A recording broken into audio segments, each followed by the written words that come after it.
9월 19일 날 우리 남한의 문재인하고 북한의 이제 김정은이가 소위 말하는 남북 군사 합의서를 체결을 했어요. 그래서 이제 체결을 하고 난 다음에 우리 우파 국민들이나 국방안보 전문가들이 굉장한 이제 우려를 표하고 있고, 또 사실 국민들도 어떤 자세한 내용은 몰라도 뭐 하늘길이 열려지고 철책이 거쳐지고 또 낙동강 하구에 어떤 방어막까지 다 제거가 됐다, 이런 막연한 정도 수준에서 알고 있거든요. 그러면 이제 앞에 이제 제가 잠깐 말씀을 드렸습니다만은 국회의원 288명을 고소를 하셨어요. 그 고소한 제명이 뭔가요? 네, 이제 그 직무유기죄입니다. 그 다음에 이제 문재인을 비롯한 국무위원 23명 전원입니까? 23명이? 네, 23명 전원. 이 사람들도 이제 고소를 했는데 이 사람들 제명은 네, 형법 99조의 이적죄. 이적죄. 이적죄. 우리가 이제 형법 48조입니까? 여적죄 84조입니까? 여적죄는 많이 들어봤는데 이적죄하고 조금 헷갈려요. 그래서 이제 남북 군사 합의서 와서 이제 우리 국내에서 지금 고소가 되는 건수가 제가 알고는 저까지 3건인데, 첫째로 그 도태우 변호사가 이 남북 군사 합의서 관련해서 여적죄로 그 문재인 대통령을 고소를 했어요. 혼자만 고소를 했는 사람이죠? 예, 아니 이제 시민들 한 5천 명. 아니 고소인. 예, 고소인은 문재인 혼자죠. 예, 문재인 혼자. 예, 여적죄로 했는데, 그리고 이제 제가 7월 달에 이제 문재인과 국무위원 전원을 행정부 강요 전원을 이적죄로 고소를 한 거예요. 그리고 이제 9월 달에 그 예비역 장성단이라고, 그 대수당이라고 대한민국 소 예비역 장성단이라는 단체가 있는데, 거기에는 약 한 900여 명의 예비역 장성들이 가입된 단체입니다. 저도 거기에 명예회원이에요. 예, 그래서 그분들하고 교류가 많은데, 이렇게 해서 3건이 지금 고소가 되어 있어요. 그런데 그분들은 전부 다 아니 여적죄로 고소가 이제 그 예비역 장성단에서는 이제 송영부 국방부 장관하고 정경두 현 국방부 장관, 이 두 사람을 이적죄로 고소했어요. 이적죄로. 저처럼 했고, 여적죄로 이제 도태우 변호사가 그 시민과 함께 고소를 했는데, 여적죄와 이적죄의 다른 점은, 여적죄는 적과 내통해서 대한민국의 항적한 그 죄를 다스리는 범죄예요. 그래서 이거는 무조건 인정되면 사형밖에 없습니다. 벌이.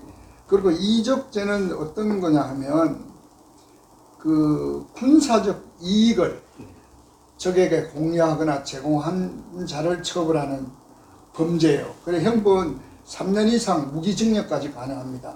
3년 이상 무기징역. 예, 그런 차이가 있습니다. 그러니까 그래서 이제 여적죄는 적과 내통해서 이제 거고, 이적죄는 군사적으로 적을 이롭게 하는 그런 범죄. 이렇게 하거나 이러한 것을 이제 제공한 자. 이는 3년 이상 무기징역에 처할 수 있는 형법상이죠. 그런 규정이 있다는 얘기죠. 자, 그렇다면 이제 그 고발 내용도 이제 궁금하고 어떻게 진행되는지도 궁금을 한데, 그 전에 이제 그렇다면은 9.19 남북 군사 합의서에 군사 안보적인 문제도 있지만은 대한민국 법률상에 법률적으로도 문제가 있다는 말씀이죠. 그렇죠. 법률상도 제가 이제 이 사건에 대해서 아마 내가 이렇게 여러 곳을 이 남북군사 합의서와 관련해서 제가 이렇게 추적을 했는데 한 1년 가까이 추적을 한 것 같아요. 그런데 저처럼 이렇게 국민 중에 이렇게 아주 집요하게 이 문제에 대해서 추적한 사람이 거의 없는 것 같습니다. 왜냐하면 군 장성단에 가봐서도 내가 추적한 자료를 모르고 있어요. 단지 남북 군사 합의서 그 조약 자체의 내용의 흠결에 대해서, 문제에 대해서 고소 고발을 했지, 이 남북 군사 합의서가 왜 체결되고 난 뒤에 어떤 과정을 통해서 실행이 되었는지 이 전 과정을 추적하거나 파악하지를 못했어요. 그러면은 네. 실제적으로 구체적으로 실상 그 군사 합의서의 내용을 정확하게 아시는 국민들이 그렇게 많지가 않은 것 같고요. 우리 선생님께서 파악한 그 내용 중에 구체적으로 그러면 어떤 문제들이 있는지 한번 사례를 이제 하나하나 들어가면서 한번 설명을 해주시면 고맙겠습니다. 예. 저도 이제 사실 오늘 이런 대담을 위해서 제일 중요한 게, 국민들이 이 문제에 대해서, 이 문제의 심각성에 대해서 제대로 잘 모르고 있다. 그냥 포피적으로 그냥 한번 언론에서 떠들고 뭐 이런 군단체에서 뭐 시위하거나 이런 걸 통해서 하지, 남북 군사 합의서가 뭐 잘못된 모양이다 이런 정도지, 구체적으로 그 내용면에 대해서 언론에서 신청 취재를 해서 보도하거나 이걸 진짜 뭐 PD수첩이라든가 뭐 이런 특별 프로그램을 만들어서 추적을 해서 구체적으로 따져보거나 이러지를 않았어요. 네, 맞습니다. 예, 그래서 저는 제가 이제 개인적으로 이거 한 거는 정부에 대한 정보 공개 청구라는 제도가 있습니다. 법률적으로. 네. 그거를 오래전부터 이렇게 사용을 해왔기 때문에 청와대 국무총리실, 통일부, 국방부, 법제처 어쨌든 관련 기관에 대한 그에 대한 정보 공개를 청구를 해서 그걸 퍼즐 맞추듯이 작년 12월부터 시작해서 지금까지 쭉 이렇게 퍼즐을 맞춰보니까 전체적인 윤곽이 나오는 거예요. 그래서 이건 정말 심각하다. 그래서 이 국민들에게 이제 제가 이 추적하고 조사한 거를 남북 군사 합의서의 이 내용의 그 잘못에 대해서 좀 말씀을 드려야 되겠다 싶어서 오늘 자리가 그런 의미에서 의미가 있는 것 같습니다.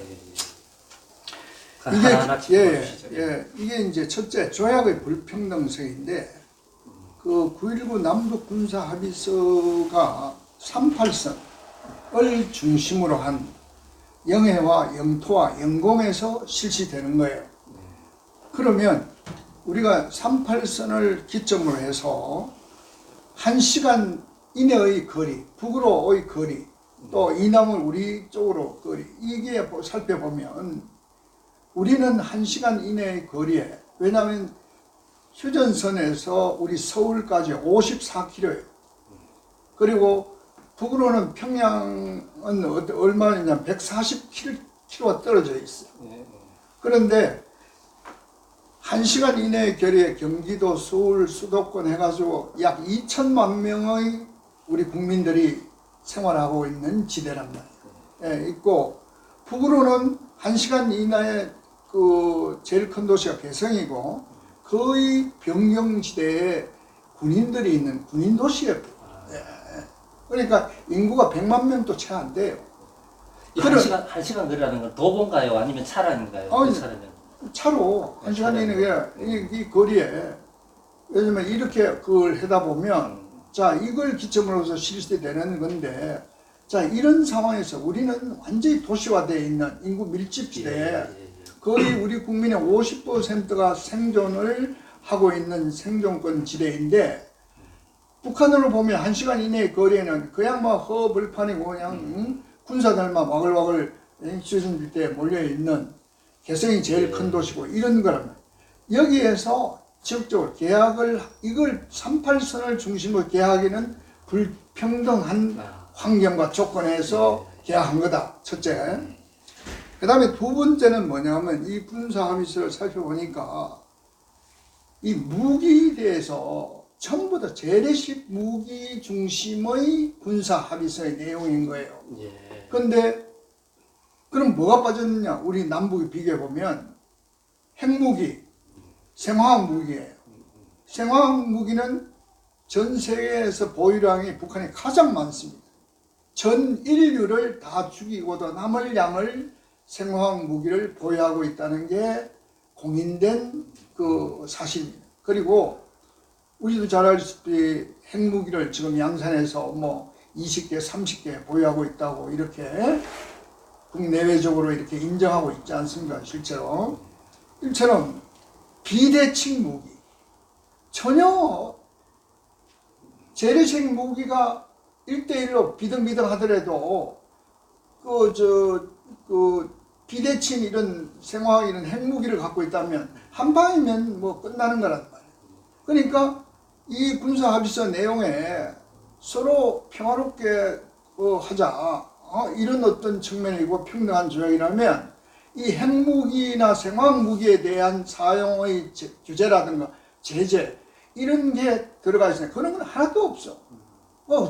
우리에게 불리한 어떤 그런 규정을 기반으로 한 재래식 무기. 예를 들면 이런 거죠. 우리나라 같은 경우는 북한에 비해서 공군력이 월등히 이제 우등한데 우수한데 하늘길을 막음으로 인해서 이제 공군력을 약화시키는, 그러니까 북한은 이제 상대적으로 열악한 그런 공군력하고 똑같은 조건으로 이제 제재를 하는 협약이었다 이런 얘기죠. 예, 그러니까 이제 제가 이제 구체적으로 내역의 불평등성 한 6가지로 했어요. 이제 보면 첫째가 이제 대규모 군사 훈련을 하고 이럴 때는 또 우리가 군비를 증강한다든가 이렇게 할 때는 상호 협의를 해가지고 결정한다고 이런 규약을 만들어 놓은 거예요. 근데 정작 우리 남한에서 북한의 핵무기에 대해서 한 말도 못해요. 그런데 우리 알다시피 스텔스 무기라고 지난번에 몇 대 들어오는 걸 5대간 그 계약을 했지 않습니까? 북한에서 대놓고 욕을 하고 말이지, 옹피난 성명을 하고 이렇게 태클을 걸고 야단 법석을 뜬 거예요. 우리가 군비를 증강하다는가 또 대남에 한미 군사 훈련하는가 이런 거에 대해서는 그냥 날로 뛰고 그냥 규탄하고 별 욕지거리를 하고 그렇게 하는 거예요. 이제 그런 규정이 있다는 거. 그 다음에 이제 두 번째는 해상에서 우리가 이제 NLL이 그 국경선이랑 마찬가지인데 그게 보면 북으로 초도 이북으로 한 40km, 45km를 개방을 했고 우리는 NLL 기준으로 어디까지 했냐면 영종도 옆에 국제공항 영종도 옆에 덕적도라는 섬이 있어요. 저거 한 85km. 예, 약 85km예요. 그러면 조약이 개방을 하면 평등하게 이렇게 해야 되는데 북으로는 40 내지 45km 개방하고 우리는 남으로 85km를 개방한 거예요. 정말 엄청난 중요 지대인 영종도 국제공항에 있는 그 지역까지 북한이 마음대로 왕래할 수 있도록 이렇게 공동수역으로 개방한다는 말이에요. 그러니까 이거는 정말로 이게 수도권의 우리 대한민국의 심장부라고 할 수 있고 전 인구의 50%가 밀집되어 살고 있는 이 생존권 지대를 북한에게 무방비로 이제 노출시키는 그런 어떤 조약이고.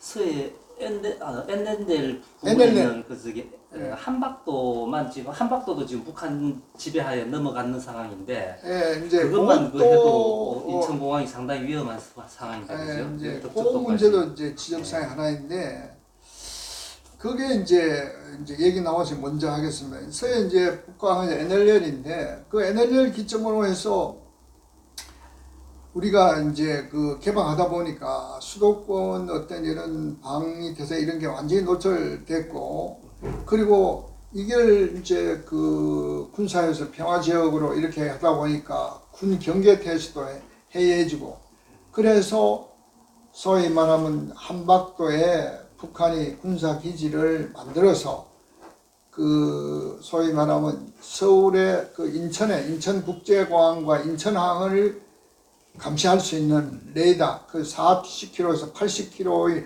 레이더망을 설치를 한 거예요. 그래 이런 것도 왜냐하면 이게 남북 군사 합의서의 영향 때문에 그런 거거든.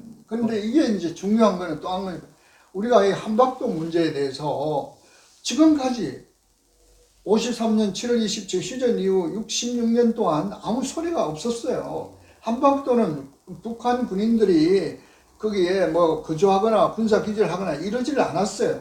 왜냐하면 그 백령도나 연평도에 있는 사람들이 가끔 거기다 가다가 뭐 그 한박도에 그 착륙을 들어가서 조개 채취하고 저기 제시하고 뭐 거기도 구워 먹고 이렇게 했다고 주민들이 얘기를 하고 있는데 북한 군인이 거기에 진출해 있지 않았어요. 그런데 문재인 정부는 들어가서 이 군 경제 태세가 그리고 남북 군사 합의서에 이런 영향도 있고 이러다 보니까 얘네들이 그걸 갖다가 군사 기지화한 건데 제가 조사한 바로는 그게 위도상으로 37도 44분이에요. 그러니까 38선 이남이란 말이에요. 그리고 지금 또 행정구역상으로는 우리나라 경기도에 강화도에 무슨 면에 말도의 부속성으로 되어 있거든요. 근데 제가 이제 이 문제에 관해서 국방부에다가 정보 공개를 처리하니까 뭐런 답변이 왔냐면 53년 7월 27일 휴전 협정을 할 때 서해 5도, 연평도, 백령도 뭐 이렇게 해서 서해 5도에 그것만 우리 영토라고 인정을 했지 한박도는 휴전 협정에 우리 영토라고 조인한 그게 없다고 얘기를 한 거예요. 그러니까 그게 북한 거라고 이렇게 국방부가 얘기를 한 거예요. 근데 거기에 허점이 있는 것이 그러면 왜 문재인 정권이 들어오기 전에는 이것이 왜 무인도로 있었냐 이거지. 에? 여기에 문제점이 있는 거예요. 그 무인도에다가 작으니까 표기만 안 했겠죠. 대체로 이제 큰 섬 위주로 5개 정도만. 아니 그러니까요. 그리고 지금은 이제 말도라고 있는데 네. 그 한박도가 그 말도의 부속 섬이거든요. 그러니까 말도는 지금 우리 거예요. 우리 국토란 말이에요. 그러면 그 부속 섬도 우리라고 주장할 수 있는 건데 지금 국방부에 있는 국방부 장관이나 이 국방부 이 공무원들의 자세가 문재인에게 비위 맞추려고 그렇게 답변하는지 모르겠지만 지금까지 66년 동안 그것이 북한이 진출하지 않는 그 섬을 문재인 정권 들어와서 군사 구지하고 레이더를 설치하고 이 턱 밑에다가 이렇게 하는 걸 갖다 그대로 방치해. 이거는 정말 이적 행위와 같은 거예요. 왜냐하면 우리가 휴전협정에 그 5개 도서를 포함을 했다고 이렇게 했을 때 그러면 그거 북한에도 얘기할 수 있잖아요. 북한이 우기면 그걸 이 한박도가 너그 섬이라고 휴전협정에 그게 포함되어 있냐 그러면 저건 할 말 없잖아요. 그게 포함 안 되어 있거든. 예. 이제 말씀 중에 군사 지역을 평화 지역으로 변경한다는 말씀이 있었는데요. 그럼 현재 지금 평화 지역으로 바뀐 겁니까? 평화 지역 이제 그게 차이가 뭐죠? 군사 지역과 평화 지역의 개념을 설명한다는. 그거는 그 말을 붙인 것이고 네. 이 남북 그 군사 합의서를 통해서 아까처럼 이 서해 해상의 그 초도 이북까지 45km 또 우리 남한으로 85km 덕측도까지 이걸 평화 수역으로 남북이 공동 이용하자 너 마음대로 들락날락 해도 된다고 개방한 거예요. 평화 지역이라고 한 거예요. 그리고 이제 동해는 속초까지 그리고 원산까지. 그러니까 제가 궁금한 거는 지금도 그러면 북한 주민이 우리 남쪽 85km까지 와서 어로 행위를 하고 있다는 얘기인가요? 그렇죠. 지금 하고 있다는 얘기예요? 네, 마음대로 그걸 해서 왔다 갔다 할 수 있다는 얘기지. 이게 그게 왜냐면 작년 11월부터 이걸 시행을 했어요. 시행을 했기 때문에 시행되고 있다고 단속도 안 되고 있고 북한 어선이 남쪽으로 물론 이제 우리 군이 경계하고 단속을 하고는 있겠지만 우리의 이 서해 인천 앞바다까지 북한 선박들이 맘대로 들락날락 할 수 있게 만들어줬고 실제로 오고 가고 있다는 얘기지. 지금 현재 북한 어선들이 와서 어로 행위를 하고 있다. 그렇게 개방을 했으니까 그렇게 하자고. 이게 그러면은 시행이 되고 있네 85km까지 그죠? 네, 왜냐하면 작년 11월 1일부터 시행을 했으니까. 네. 이런 사실을 아무도 얘기를 안 하니까 모를 가능성이 많아요. 그 다음에 또 다른 항목이 또 왜냐하면 이제 휴전일 때 비행 금지 구역을 했는데 서부는 이제 20km, 동부는 40km. 그 이제 고정익 항공기는 이거 동부에서 40km를 갖다가 이게 그래 정찰 활동이나 비행을 하지 못하는 이게 그걸 설정을 했어요. 그리고 이제 회전익 항공기라고 있는데 이거는 10km. 그리고 무인 항공기는 서부 지역에는 10km, 동부 지역에는 15km를 갖다가 소위 말하면 비행 금지 구역을 설정했어요. 이건 뭘 얘기하냐면 자, 일테로 동부 지역에 40km를 갖다가 우리가 남한에서 비행기를 띄우든지 정찰 활동을 못한다고 했을 때 휴전선 기점에서 동부 지역이 40km 이럴 때 북한이 만약에 땅굴을 받는다든지 몰래 휴전선 여기 그 휴전선 기점에서 40km 한 20km, 5km, 25km, 30km 지점에 대규모 군진지를 구축하고 기습 남침을 시도한다면 우리는 깜깜문인 거예요. 모르는 거야. 아, 저기 항공으로 관측을 아니 정찰을 비행검사 정찰 활동을 못하게 정찰 활동을 해놨으니까. 못하니까. 그러니까. 그 다음에 이제 특히 왜냐하면 무인 항공기를 갖다가 이걸 10km 정도를 갖다가 항공을 못하는데 보통 이제 군에서 조사를 해보니까 사단에는 북한의 어떤 이런 무인 항공기를 또 정찰 활동을 이렇게 하게 돼 있는데 그게 뭐 천 몇백억을 해서 실제로 그걸 가동 직전에 이 군사 합의서가 시행돼가 무용지물이 됐다는 거예요. 이런 어떤 사례거든. 그래서 우리가 북한에 우세한 건 뭐냐면 공격용 무기보다는 저기 이 침투할 것이가 정찰하는 이런 사전 탐색. 탐색하는 이런 그 기술이 위에 있는데 이걸 갖다가 할 수 있는 역할이 없는 거야. 못하게 만드는 거예요. 정찰 자체를 네, 이렇게 네. 해서 순식간에 도발이나 대규모 남침이 가능하도록 만들어놨다. 그 다음에 이제 또 한 가지는 뭐냐. 그 한강하구를 또 수로를 측정해서 한강하구 그를 갖다가 개방한다 이래가지고 지도를 우리 남한 남성이 그 장성이 북한군 장성이가 공개적으로 수로 지도를 제공했단 말이야. 이거는 뭐 정말 그건 빼도 박도 못할 이적죄에 해당하는 거지. 왜냐하면 한국 수로로 그 붙어 있는데 기습 남침하기 딱 기습 남침하라고 이러이러할 한강 하구에 이런 수로를 이런 거 여기에 무슨 장애물이 있으니까 장애물을 피해서 이렇게 오라고 그냥 가르쳐 주는 거나 마찬가지 그런 행위를 한 게 이 남북 군사 합의서의 내용이라는 겁니다. 그래서 이걸 갖다가 외국에서 보기에는 저걸 앞에 두고 살인 강도를 앞에다 두고 창문을 열어둔 게 아니고 24시간 대문을 활짝 열어놨다 이렇게 얘기하고 있는 거예요. 이 상태를 남북의 상태를 또 다른 불평등하거나 이제 이 정도로 어쨌든 지적을 할 수가 있겠습니다. 그러면 실제로 그 9.19 남북 군사 나 참 한 가지 얘기 안 한 게 우리가 남북 군사 합의서에서 비문학대 초소를 갖다가 철거하기로 했어요. 11개씩 북쪽에도 11개 철수하고 남한에도 11개 철수하자 이렇게 했는데 이게 보니까 판문점 비무장지대에 북한은 현재 160여 개의 초소가 경비 초소가 설치되어 있어요. 근데 우리 남한은 얼마냐? 60여 개예요. 근데 남한과 북한이 동수로 이렇게 철거를 하면 저거는 160개 있는데 우리가 60개 철거하고 저거가 60개 철거하면 저거는 아직 초소가 100개 남아 있어요. 지금 왜냐하면 시범적으로 11개 철수했는데 11개 수행가 우리는 한 49개 남아 있고 저쪽은 149개 그대로 남아 있는 거예요.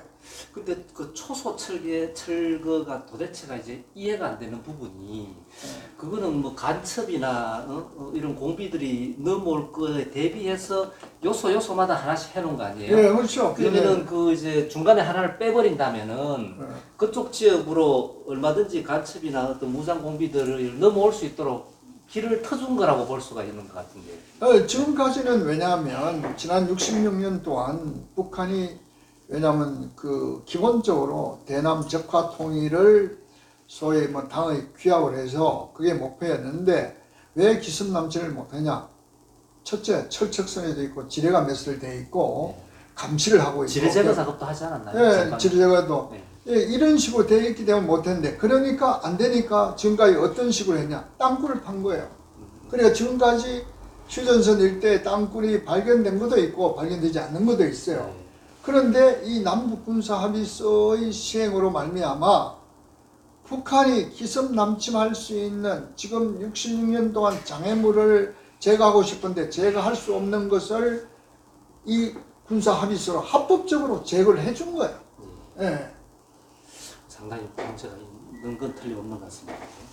그래서 혹시 그러면은 작년 9월 19일 이후에 이게 지금 실행이 되고 있다고 이제 말씀을 하셨는데 서해 바닷가에서 이제 북한 어민이 와서 실제적인 이제 고기를 잡는다든지 어로행위 이외에 이제 육지에서 실제로 벌어지고 있는 그런 사례가 있다면 어떤 걸 들을 수가 있겠습니까? 가장 중요한 게 우리 이제 군인과 우리 국민들의 정신상 해이가 안일해졌다. 이 평화공세 때문에. 휴전선 이제 남북을 공유하고 평화시대가 왔다고 이렇게 되면 군인도 그렇고 우리 국민도 그렇고. 얼마 전에 인터넷에 유포되는 군부대 내부 사진을 보니까 장병들이 굉장히 편안한 자세로 각자 들어 누워가지고 휴대폰을 다 하고 있더라고요. 네, 그렇죠. 근데 이제 그 뒷 배경 화면으로 보여지는 관물대라고 하나요? 우리 장병들 장비들 보관하는 그 관물대가 우리 군생활 할 때만 해도 각이 완전히 탁 잡혀가지고 저녁으로 아침 저녁으로 점호할 때 하나의 정신 상태 내지는 지적사항으로 관리를 하던 것들인데 그런 게 완전히 흐트러져 있는 상태에서 너무 편하게 누워서 휴대폰만 만지고 있는 사진을 보고 야 이제 군대 내부도 참 군인들은 복무하는 군인들은 좋아졌겠지만은 후방에 있는 우리 국민들은 굉장한 이제 불안감을 느끼고 있는 상황입니다. 그렇죠. 이제 그 얘기가 실제로 지난번에 북한 어선이 선박이 속초항에까지 입항할 때까지 우리 군의 어떤 경고나 제재도 받지 않고 속초항에 들어와서 우리 그 속초 국민에게 내가 북한에서 내려왔으니까 신고해 주려고 이런 상태가 되도록 아무런 그런 경비 태세가 작동되지 않았다는 거예요. 군인도 경찰도.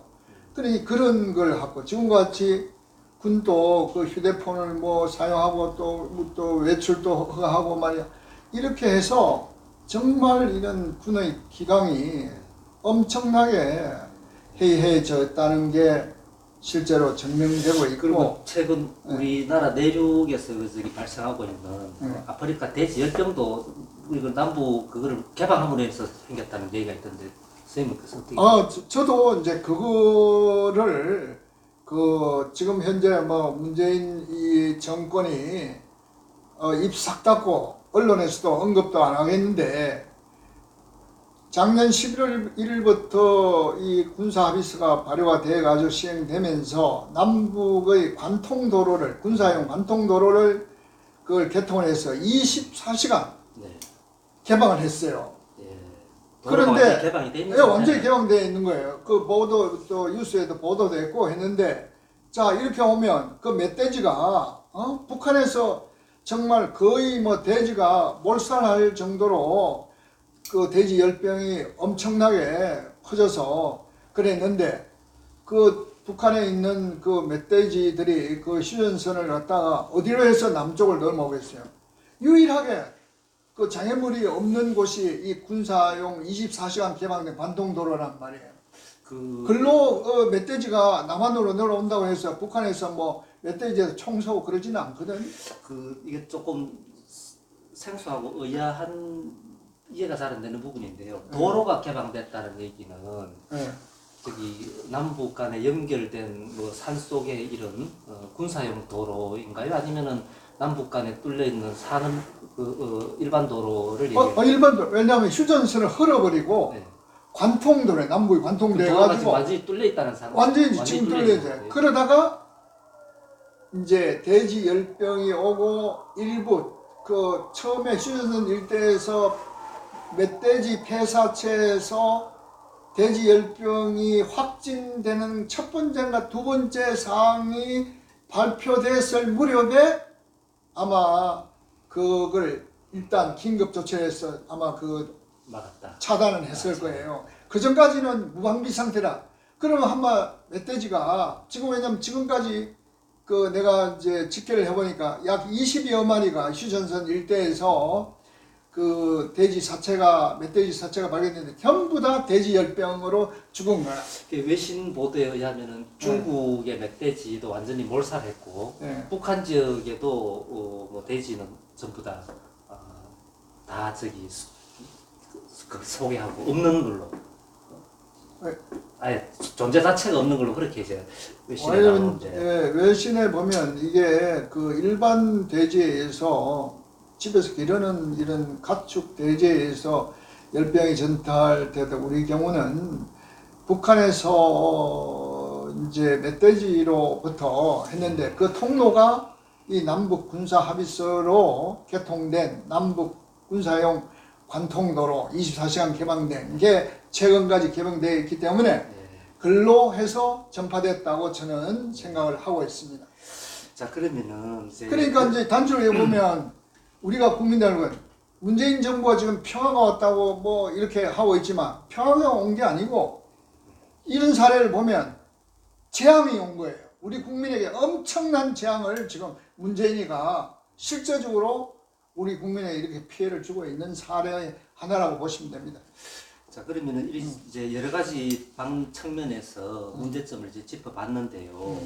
그러면 이거 체결과 관련해서 국회의원 288명을 직무유기로 이제 고소를 하셨어요. 예. 그 고소를 처음 진행한 날짜가 언제며 그다음에 그렇게 직무유기라고 보시는 이유는 어디에 있는지 그 부분을 한번 설명해 주세요. 이제 제가 지금까지 이렇게 이 문제를 갖고 이제 검찰이나 법원 우리 뭐 우파 단체나 뭐 여러 정당이나 사회단체나 이 문제를 그걸 해가지고 사직 당국에 고소 고발한 사례를 조사를 해봤는데 전부 다 이게 남북 군사 합의서의 내용 측면에서 이걸 한 거예요. 그래서 그 내용 군사 합의서에 사인한 사람 문재인을 여적죄로 고발했다든지 군 장성단에서는 송영무와 정경두 전현직 국방부 장관을 이적죄로 고소해 이런 거예요. 그런데 저는 이제 왜냐하면 이게 전 과정을 추정하다 보니까 법률적으로 검토를 해보니까 야 이게 이 남북 군사 합의서의 내용을 봤을 때 이 영토를 개방하는 거란 말이에요. 국경선을 개방하는 거 아니에요. 그렇죠. 불평등하게 또 개방하고 아까 초도 40km, 이 남쪽으로 85km 이렇게 하고 관통도로를 내고 이렇게 한 거예요. 이거 엄청난 일이란 말이에요. 이게 그런데 이게 국회의 동의 없이 행정부에서 일방적으로 시행할 수 있는 것인가에 대해서 주목을 한 거예요. 그렇죠. 이게 국회 동의를 비준을 안 받은 상태로. 네, 그러니까 이제 헌법 60조에 보면 국가 안보에 관한 사항, 그 다음에 주권 제약에 관한 사항은 반드시 국회 비준 동의를 거쳐야 한다고 헌법 60조에 규정되어 있는 거예요. 그러면 헌법 60조에 비준 동의를 받도록 명시되어 있다고 말씀을 하셨는데. 근데 이제 그때 제가 뉴스 보도에 접하면은 그 국무위원 회의에서 법제처 쪽인가 어떤 유권 해석을 받아가지고 문제가 없다 이렇게 해서 이제 통과를 시키고 시행했던 걸로 그렇게 제가 알고 있거든요. 예, 이제 그 부분에 이제 법률적으로 문제가 있다는 말씀이죠. 예. 그래서 이제 제가 처음에 이걸 국방부 통일부에서 이 남북 군사 합의서가 어떻게 시행됐냐. 시행의 전 과정을 공개하라고 이렇게 하니까 국방부에서 이런 남북군사합의서의 실체적 시행 내용과 공개했고 통일부에서는 이제 전 과정을 저한테 공개를 했어요. 그래 보니까 이게 어떻게 되어 있냐면 10월 2018년 그 9월 19일 날 문재인에 의해서 송영구 국방부 장관하고 북한의 인민무력상 노광철이가 사인을 해서 체결하고 와서 10월 2일자로 통일부 장관이 법제처장 김애숙에게 이 남북 군사 합의서가 헌법에 의한 국회 비준 동의를 받아야 하는지 여부를 법령 심사를 요청을 했어요. 예. 그런데 보름 뒤에 2018년 10월 17일자로 그 법제처장 김혜숙이가 조명균 통일부 장관에게 어떻게 했냐면 이거는 국회 비준 동의가 필요 없는 조약이라고 그랬죠. 통보를 했습니다. 비준이 필요 없다. 그래가지고 이제 10월 23일자로 문재인이가 국무위원을 전원 참석하라 하고 국무회의에서 이 사실을 보고하고 만장일치로 네. 가결하고 11월 1일부터 시행을 하게 된 겁니다. 된 건데, 자, 여기에서 우리가 그 의문되는 게 뭐냐면, 첫째, 우리 헌법 60조의 국가 안보와 주권 제약에 관한 것은 국회 비준 동의를 받아야 한다고 되어 있습니다. 국회의 권한이자 직무인 거예요. 예. 그 다음에 61조에 국정조사권이 있습니다. 국정조사권. 그 다음에 62조에 이제 국무위원 출석 요구권, 답변 질의 요구권이 있어요. 그 다음에 63조에 국무위원 해임 요구권이 있습니다. 이 남북 군사 합의서와 관련해서 국회에다가 정보 공개를 요청하는데 아무것도 한 게 없어요. 국회의원들이 이 관련해서 그냥 방관하고 있는 거야. 이거에 관련해서 성명서 내거나 뭐 이런 그런 것도 없어요. 없어요. 그냥 그래서 여야를 막론하고 도대체 이 사람들이 정신 나간 사람들이 국회의원들이 도대체 뭐 하는 사람들이냐 이렇게 내가 의심을 가진 거예요. 그래서 자 헌법에 그렇게 4개 항에 국회가 할 수 있는 권한과 직무를 줬고 국회법 24조에는 또 국회의원들이 선사하고 직무를 성실히 수행하겠다고 선서를 하는 규정이 있어요. 해야 된다는 말이에요. 이렇게 중요한 걸. 지난 66년 동안 우리의 그 안보를 지탱해주는 철책선을 일방적으로 제거하는 거 아니에요. 국토를 갖다가 네가 이만큼 하고 이만큼 줄이고 이래 늘려주고 이렇게 하고 이렇게 하는 국민의 생명과 재산 뭐 국방안보에 정말 중요한 이런 조약을 행정부에서 일방적으로 시행하고 있음에도 불구하고 국회의원 누구도 이 문제에 대해서 뭐 어떤 질의를 하거나 국무위원을 출석을 하거나 국정조사를 하거나 이러지 않았다는 얘기지. 아무것도 안 했다. 그러면 이건 진짜 심각하다. 그래서 내가 이제 먼저 손을 봐야 될 것은 국회의원이다. 국회의원이 진짜 우리 국민이 부여하고 헌법이 부여한 대로 직무를 수행했다면 이 불분명하고 이적 행위와 같은 이 남북군사 합의서가 시행될 리도 만무한데 이걸 방치했기 때문에 문재인이가 이렇게 지 마음대로 소위 시행을 했다고 본 거죠. 그래서 국회의원부터 먼저 고소를 한 거예요. 그래서 고소죄는 아까 말씀드린 대로 이제 직무유기로 이제 한 거예요. 그럼 이제 그 고소 날짜가 언제였죠? 그 고소 날짜가 이제 2월 금년 2019년 2월 26일 대검찰청에 고소했고 대검찰청에 하신 거예요? 대검찰청 그게 이제 대검찰청에서 3월 5일자로 서울 남부지검에 배정됐고 그 남부지검에서 했다가 지금 이제 관할이 그 남부지검이라서 그걸 했는데 10월 4일자로 이제 불기소 의견으로 결정이 돼가 왔기 때문에 10월 25일자로 서울 고등검찰청에 항고장을 제출한 상태입니다. 1차 고소 내용에 대해서 대검찰청에서 심사 결과 아니 대검찰청이 아니고 서울 남부지검이죠. 남부지검으로 넘어간 거예요. 그 고소장은 대검찰청으로 접수했는데 이제 관할 검찰청으로 내려간 거네요. 그래서 그러면은 그 지방검찰청에서 그 결론을 내리기를 불기소 처분을 했다.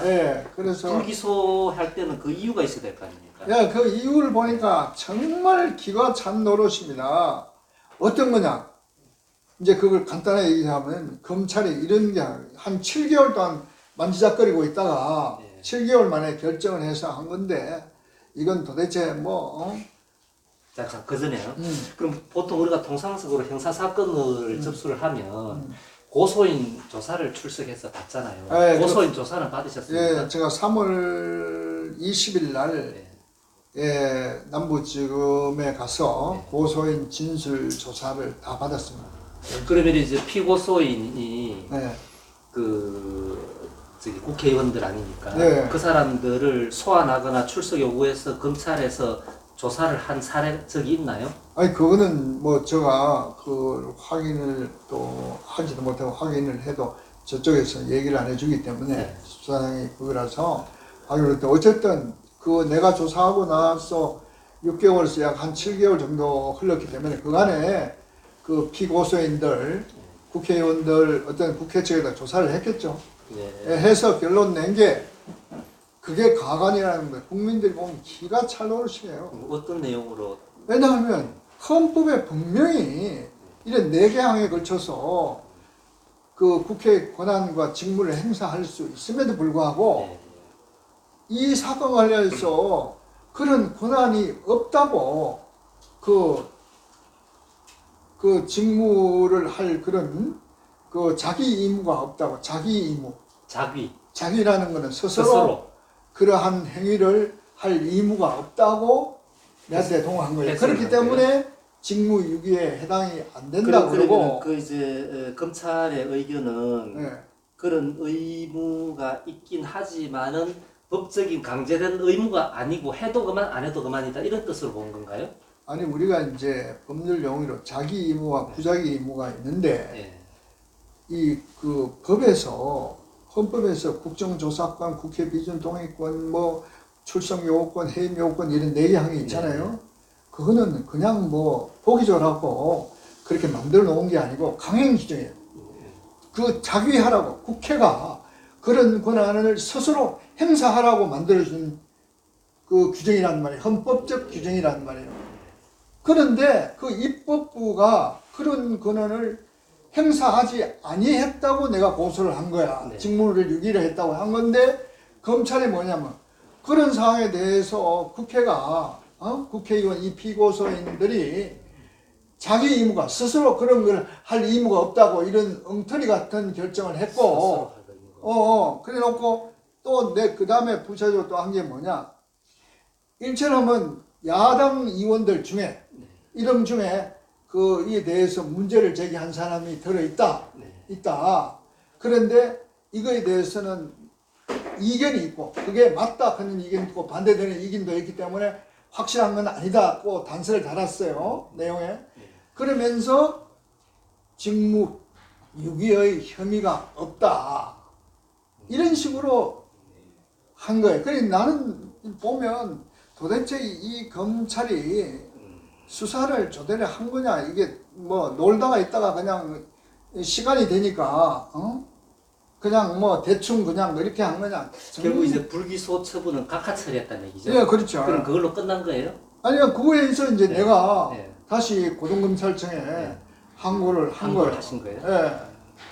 그래서 그 내용이 뭐냐면 항고 그 기각한 사유가 그리고 이제 내보고 뭐 일방적인 주장이니 뭐 그런 식으로 이렇게 했어요. 그래서 내가 항고장에는 정말 1년 동안 내가 그냥 임의로 주장한 게 아니고 국가에서 통일부, 법제처, 국방부, 뭐 청와대, 국회 모든 그런 공적 자료를 전부 다 첨부해서 내가 1년간 이렇게 추적을 해서 이러한 문서에 대해서 퍼즐 말든지 맞서가지고 내가 주장한 것이지 결코 내 일방적인 주장이 아님을 내가 증명한다고 해서 모든 서류를 첨부를 해서 항고장을 정말 제대로 했어요. 한 뭐 원문하고 한 150페이지 정도 돼요. 엄청 큰 거예요. 항고하신 날짜가 언제인데요? 그게 이제 10월 25일. 10월 얼마 얼마 전에 했어요.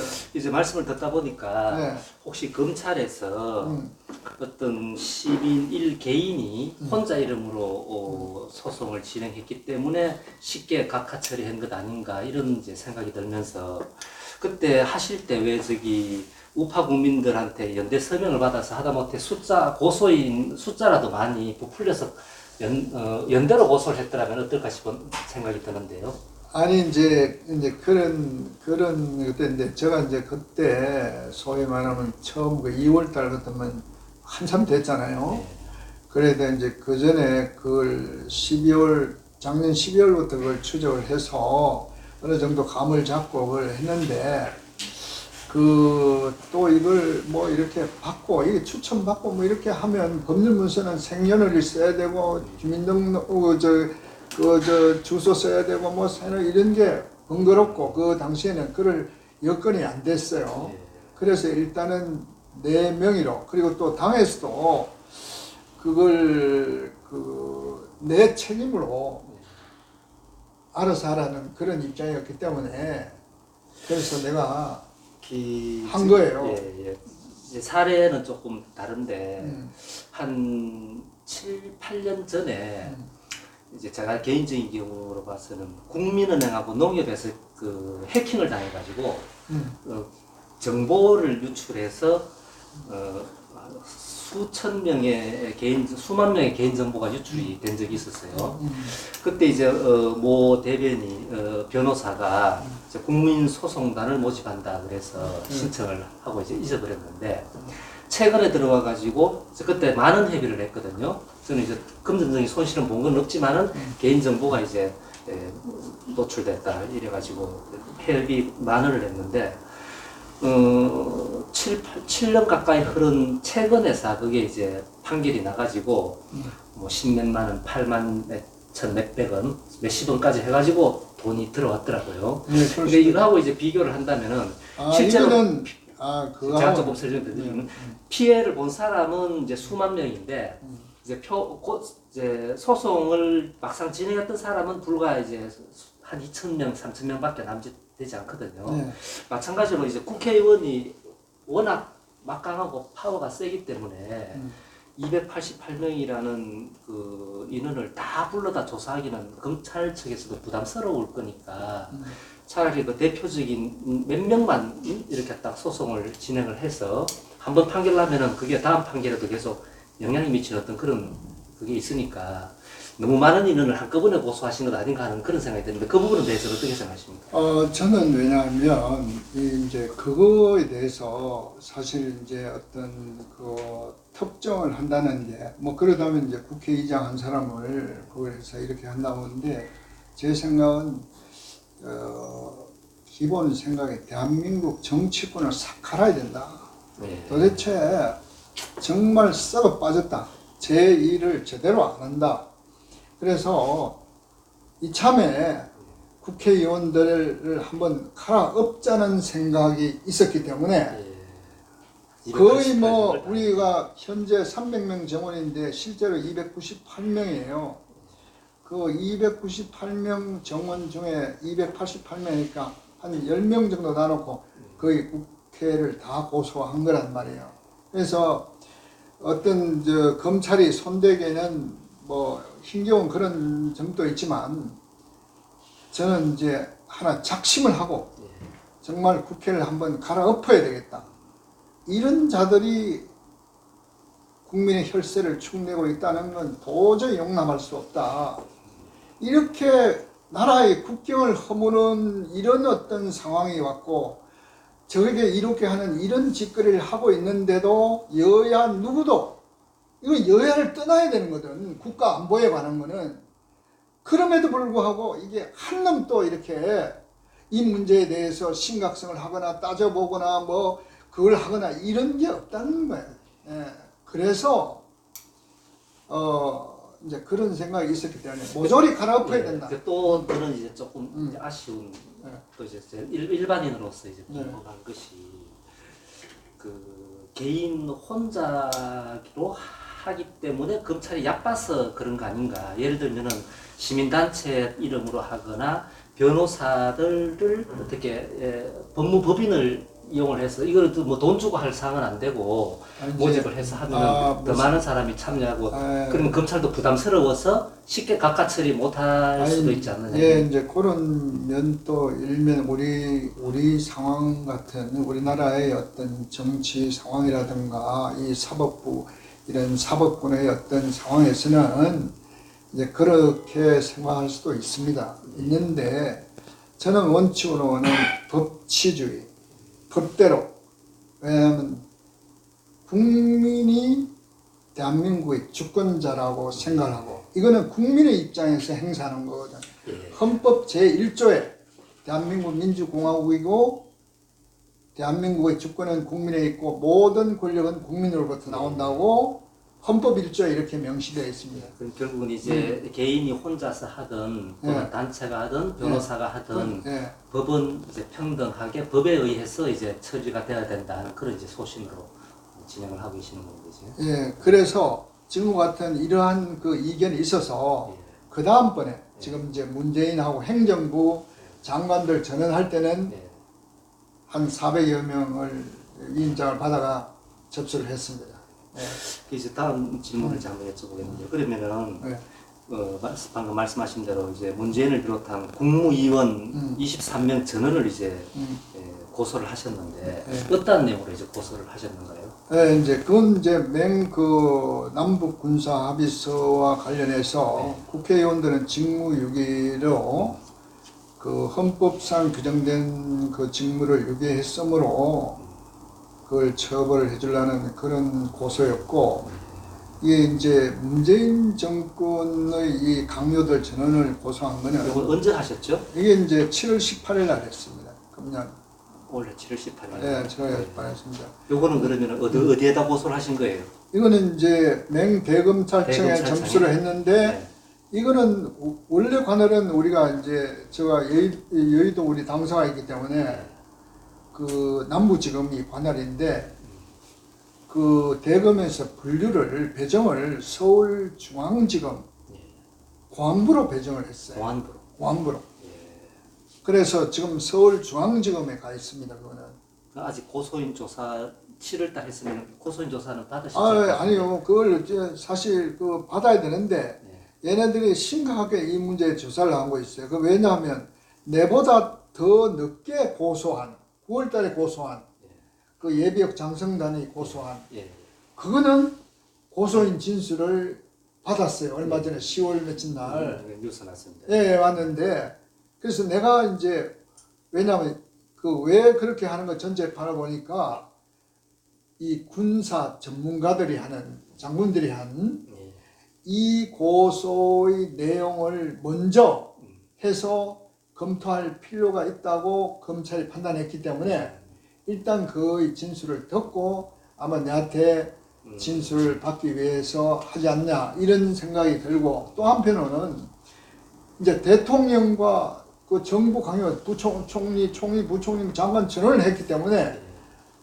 이게 엄청난 거란 말이에요. 그래서 이거에 대한 거를 갖다가 그때 검찰하고 통화를 한번 했어요. 했는데 어쨌든 이걸 지금 조사하고 있고 이제 수사하고 있다. 어쨌거나 7월 중순에 했는데 지금 5개월째 흘러가도록 아직까지 이제 고소인 조사도 진행이 안 되고 있는 상황이다. 그 다음에 이제 제가 이제 그 듣기로는 법제처장 그 김혜숙이 이 고소인 속에 포함되어 있습니까? 아니면 따로 고소를 하신 거예요? 이제 별도로 고소가 되었습니다. 이제 이거는 또 별개예요. 별도로 이제 대전지방검찰청에 김혜숙이 아니고 김외숙. 김외숙입니까? 네. 그러면은 이 사람이 본래 거기서 법제처장이었나요? 네, 처장. 네. 이제 김혜숙이라는 사람이 어떤 사람이냐면 그 변호사인데 그 문재인과 노무현이 부산에서 법무법인 그 부산을 설립해서 그 할 때 그때 동업자 김혜숙도 그의 창업 동업자 김혜숙도 같은 변호사로서 법무부인 부산에 소속된 해서 그러니까 이제 법제처장으로 이제 등용이 됐고, 내가 이제 이런 왜 법제처를 고소를 하고 법제처를 이렇게 그걸 했냐면 내가 판단하기는 법제처에서 통일부 장관에게 이 남북군사 합의서가 국회 비준 동의가 필요 없는 조약이라고 결정한 근거를 그렇죠. 법적 근거를 나한테 공개하라고 그러니까 그게 3월 5일쯤 됐을 거예요. 금년. 했는데 지금 3월 5일, 4월 5일, 5월 5일, 6월 5일, 7월 5일, 8월 5일, 9월 5일, 10월 5일, 11월 5일 지금 무려 8개월 지났습니다. 예.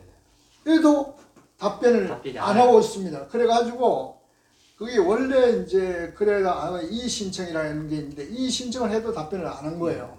근데 그 답변을 안 할 수 있는 국가기관의 권한이 있어요. 그게 이제 정보공개법 제9조에 있는데 정보공개법 제9조에 보면 국가기관이 국민으로부터 정보공개 청구를 받아서 거부할 수 있는 사항이 15개 항이 있어요. 그런데 법제처에서 내한테 정보를 공개 못했다고 거부한 사항이 거기 15항에 전혀 해당되지 않는 불법적인 사유로 막무가내로 거부하는 거예요.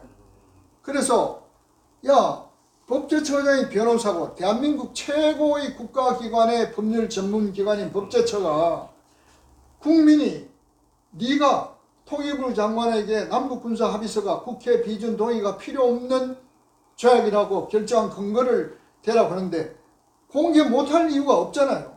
그러면 개인 소신으로 답변을 했다는 얘기인가요? 법제처에서? 그래서 네. 내가 그랬지. 이렇게 남북 군사 합의서가 국회 비준 동의가 필요 없는 조약이라고 결정하는데 참여한 사람과 무슨 근거로 그렇게 했는지를 공개하려고 하니까 참여한 사람은 법제처장 김현숙이 하고 뭐 김창범이 하고 어쨌든 차장 그다음에 입법국장 이 세 사람 고위직 공무원이 했다고 공개를 했어. 명단과 직위를 공개했는데 정작 사유는 공개 못하겠다고 거부를 한 거예요. 그래서 이 신청했는데 그것도 거부하고 그래서 제가 이제 세종에 있는 중앙 그 행정심판위원회에 가서 제소를 한 거예요. 3월에. 그랬는데 지금까지도 이걸 심판을 안 하는 거예요. 중앙행정심판이 국가기관인데 모든 국가기관에 대해서 국민이 의의나 그 행정심판을 청구할 때 중앙행정심판에 청구를 하는데 일종의 행정부의 사법 절차란 말이에요. 그걸 하는데 저 행정심판법의 그 45조의 규정에 보면 어떻게 되냐. 국민으로부터 행정심판 청구를 받은 날로부터 60일 이내에 재결해서 통보를 알려주고 만약에 이게 기간이 늦어서 하면 1회 안에서 30일을 연장해서 90일 이내에는 재결을 하도록 되어 있어요. 그런데 지금 뭐예요? 240, 50일 지금 지났는데 지금까지 안 하고 있잖아요. 그러니까 내가 한 그 60일 지나고 법을 보이 그래. 그래가 참았다가 90일까지 지나고 100일째 중앙행정심판위원회에다가 전화를 했어요. 도대체 이렇게 행정심판법에 재결 기간이 딱 정해져 있는데 이 기간이 넘어도 왜 재결을 하지 않고 통보 안 해주냐 이러니까 법제처에서 심판을 하려고 자료를 요청했는데 자료를 안 내준다는 얘기야. 이 막갑한 거예요. 법도 필요 없는 거야. 이런 식으로 한 거예요. 그래서 이 소위 법을 지키고 법을 심사하는 국가기관의 최고의 법제처가 그 법제처장이 막무가내로 그렇게 하고 법제처가 이렇게 답변을 안 하고 있다는 건 이건 뭐 법도 필요 없고 법도 무시한 거예요.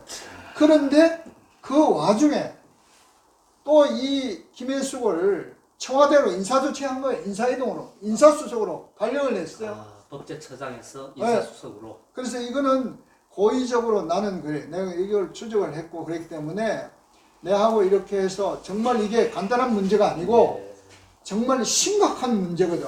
위헌적인 국가기관의 수장인 법령을 심사하는 법제처장이 헌법에 분명히 국회 비준 동의를 받도록 해져 있는 것을 무시하고 불법적으로 이 남북군사 합의서를 문재인의 뜻에 따라서 시행하기 위해서 위헌적으로 불법적으로 이거는 국회 비준 동의가 필요 없는 것이라고 결정해서 통보했고 통일했고 통일부에서 그걸 받아가지고 이제 국무회에 보고하고 문재인이 땅땅거려서 만장일치해서 시행했다는 거예요. 그래서 이것은 문재인과 법제처, 통일부 다 공모한 거다. 국회는 그 책임을 행정부에 잘못된 이제 따져야 되는데. 그래서 이거는 정말 심각하다.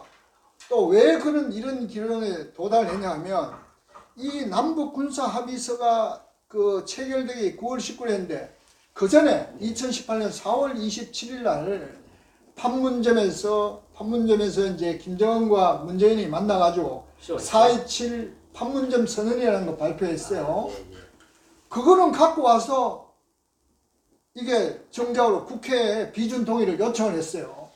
판문점 선언은 비준 동의를 요청을 했다. 요청해. 근데 이제 판문점 선언은 뭐냐 하면 이 제목과 같이 일반적으로 선언이에요, 선언. 예. 어떤 실행 규정이라고 하다 포괄적 이런 내용을 담는 뭐 우리 평화롭게 살자라든지 앞으로 잘 지나든지 이런 어떤 선언적인 내용을 담고 있는 것은 국회 비준 동의를 요청을 한 거예요. 언제 요청했냐? 4월 27일 그렇게 선언 내용을 갖고 와서 심의를 해보니까 이거는 국회 비준 동의가 필요한 거다고 해서 2018년 9월 11일자로 5개월 뒤에 4월 27일 판문점 선언을 체결하고 난 5개월 뒤에 9월 10일자로 국회 비준 동의안을 외통위에 상정을 한 거예요. 법안으로. 근데 그게 지금 현재까지 계류가 돼 있어요. 상정만 돼 있고 지금 심의 소위에서 심의를 하고 있는 중에 통과도 안 된 거예요. 자, 그러면 우리가 여기 생각해볼게요. 자, 9.19 판문점 선언이 이게 명칭에 뭐라고 하냐면 판문점 선언에 의해서 선언에 따라 가지고 이 남북 군사 합의서를 체결한다고 이렇게 한 거예요. 네. 자, 선언이 통과가 국회가 보면 법률적 효력이 없어, 근거가 없어. 한번 보세요. 예, 그렇네요.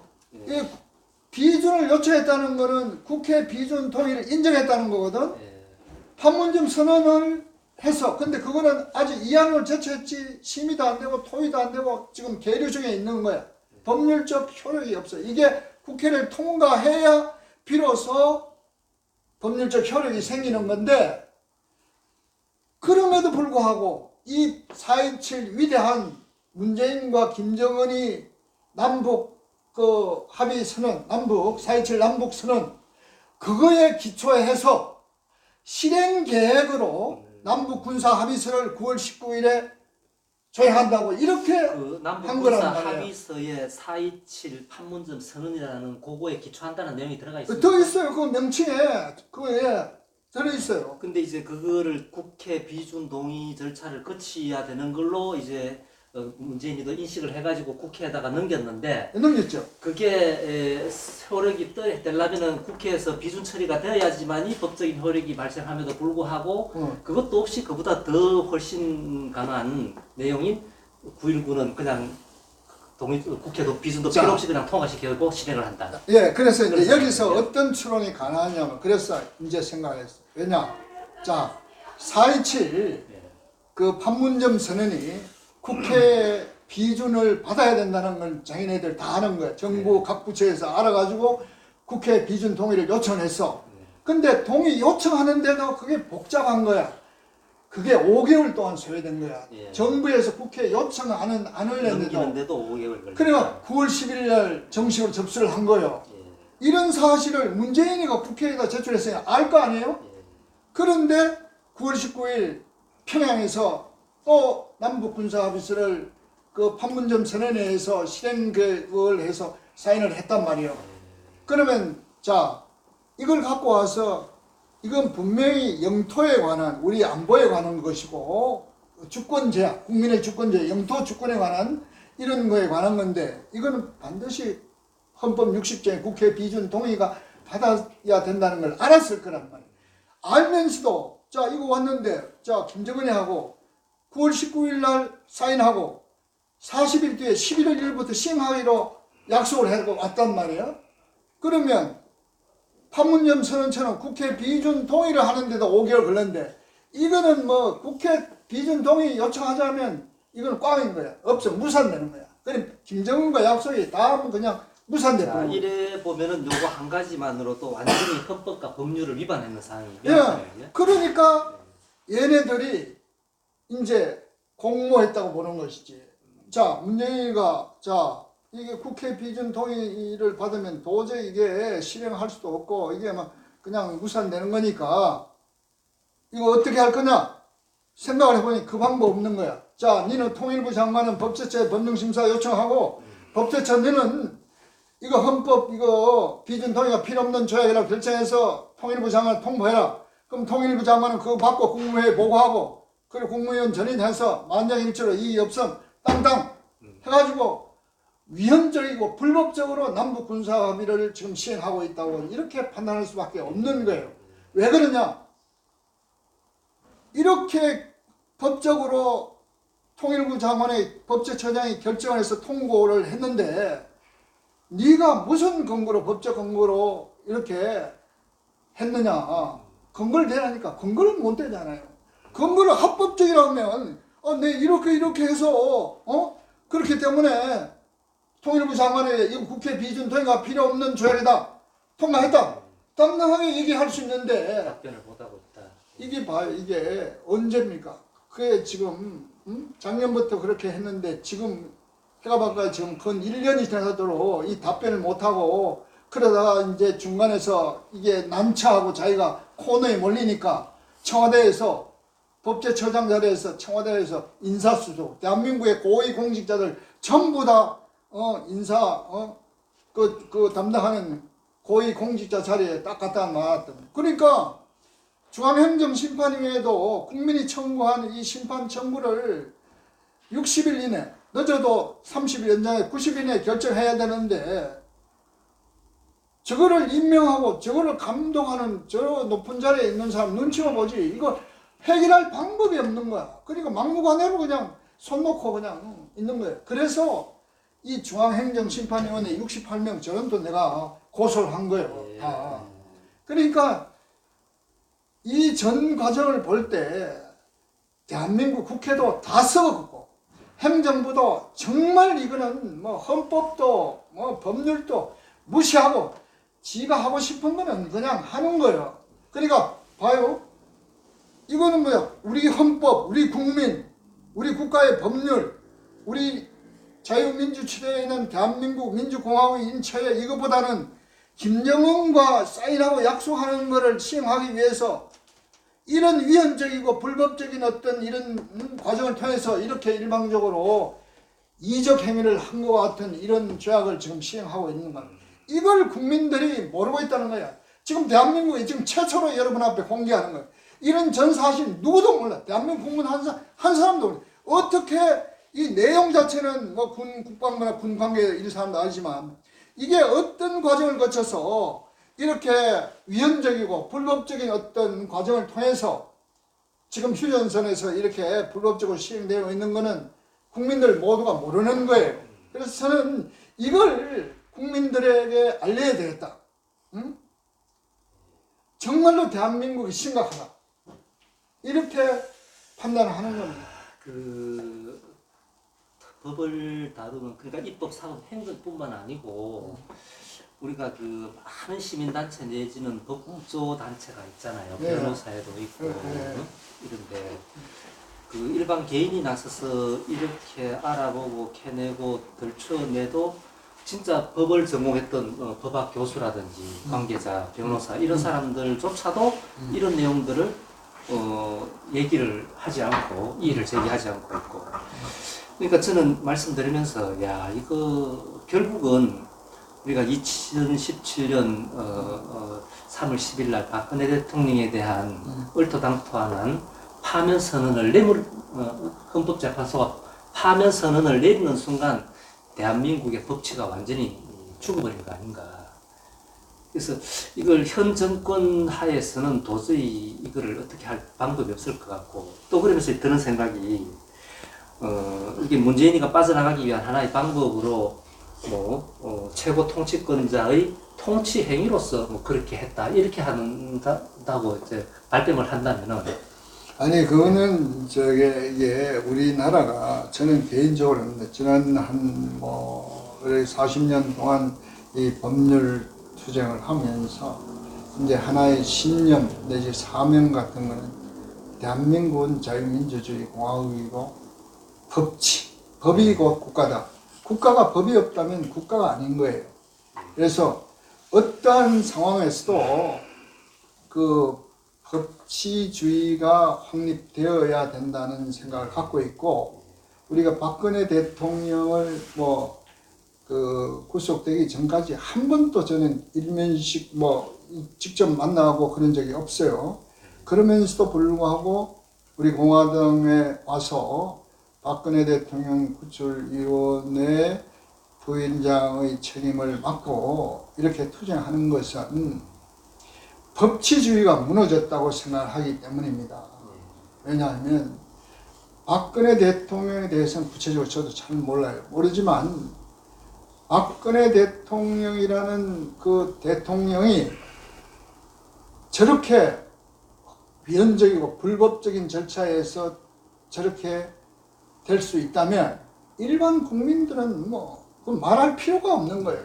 일국의 국가도 국가 수상 원수도 저렇게 하루아침에 불법적으로 이렇게 처리하는 나라라고 그러면 대한민국 법치는 사라진 거예요. 그래서 저는 결사적으로 이 법치를 세우기 위해서 법적 투쟁을 하는 것이고, 그리고 어쨌든 내가 진실을 통해서 이거는 역사적인 이걸 없앨 수도 없는 것이고 공적 자료는 많기 때문에 이거에서 최선을 다해서 투쟁할 것이고, 여기 이 정부에서 안 한다면 다음 정권에서도 또 밝혀질 겁니다. 과거사 등립위원회에서. 그러니까 반드시 이것은 우리가 대한민국 국민으로서 주권자로서 우리가 생존하는 한은 이런 투쟁을 해야 나라가 바로 선다고 저는 생각을 합니다. 예. 그 참 말씀을 듣다 보니까 저도 몰랐던 부분을 상당히 많이 알게 된 것 같고, 이게 단순하게 9.19 남북군사 합의서의 어떤 실행 과정에서 여러 가지 헌법과 법률이 위배되면서 또 각 정부 부처에서도 자기 할 일을 하지 않고 회피하는 이런 걸 이제 알 수가 있었습니다. 이걸 우리 강동근 스님 혼자서 또 이렇게 하신다는 거에 대해서 저는 도저히 참 할 수 없는 일인데도 불구하고 해 나오신 거에 대해서 무한한 참 존경의 말씀을 드리고 싶고, 본래는 1시간 예정으로 진행을 했는데 하다 보니까 거의 1시간 20분 이상 이제 진행이 되고 있는데, 혹시 이제 마지막으로 국민들이나, 근데 사실 이런 거는 우리 언론가 다 막혀서 그렇지 언론을 통해서 좀 홍보도 하고 사람들이 나서서 밝혀줘야 될 그럴 사항인데, 그러니까 우리가 사실 언론 집필이라고 정말 정직하게 정의롭게 또 법은 또 법리대로 이렇게 해야 되는데, 사실 이제 그게 무너졌기 때문에 그런데, 어쨌든 우리가 이렇게 한 켠에서라도 정의와 진실, 법치주의를 위해서 투쟁하고 있다는 건 아직도 살아있다는 거거든요. 반드시 될 것이고, 지금은 제가 처음 시작했지만 두 번째 문재인 정부 행정부 장관들 전원을 고소하는 데는 약 한 400명이 참여를 했고, 또 요번에 이제 지금 11월 달로 접수 예정하는 탄핵 한 이정미하고 헌법재판관 8명을 직권 남용을 고소한 데는 약 3,200명이 지금 동의장을 받아놓고 있습니다. 그러니까 엄청난 지금 그 우군을 갖고 있습니다. 지금 이제 다수를 받아놓고 있어요. 지금 준비하고 헌법재판관도 또 고소를 하시겠다. 예, 그러니까 저는 이제 목표가 그렇습니다.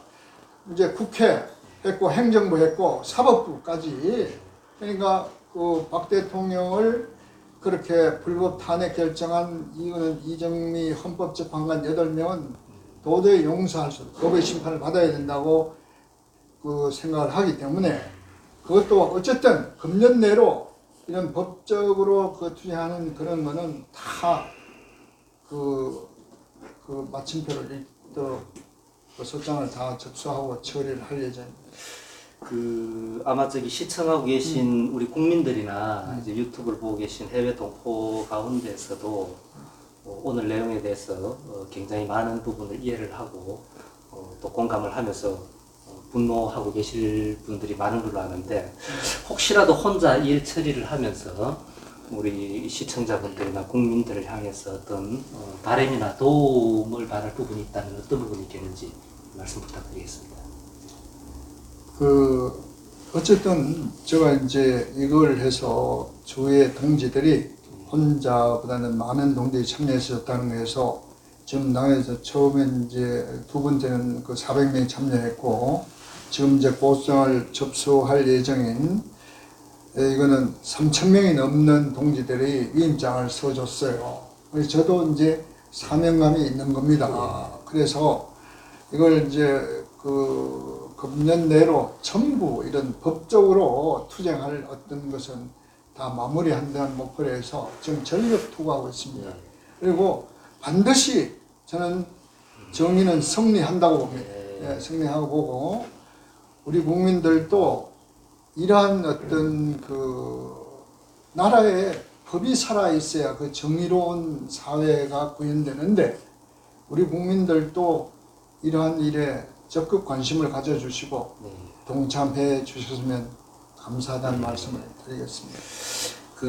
장시간 또 귀중한 정보 그동안의 노력 알려주셔서 다시 한번 감사드린다는 말씀을 드리고요. 어쨌거나 건강을 잘 챙기셔서 우리가 이 법적 투쟁에서 승리하는 모습을 볼 수 있고 승리하고 난 다음에 다시 한번 오늘과 같은 자리를 마련했으면 좋겠다는 소망을 갖게 됩니다. 오늘 장시간 나와주셔서 대단히 고맙습니다. 감사합니다. 그리고 유튜버님들에게도 정말 감사를 드리고 싶네요.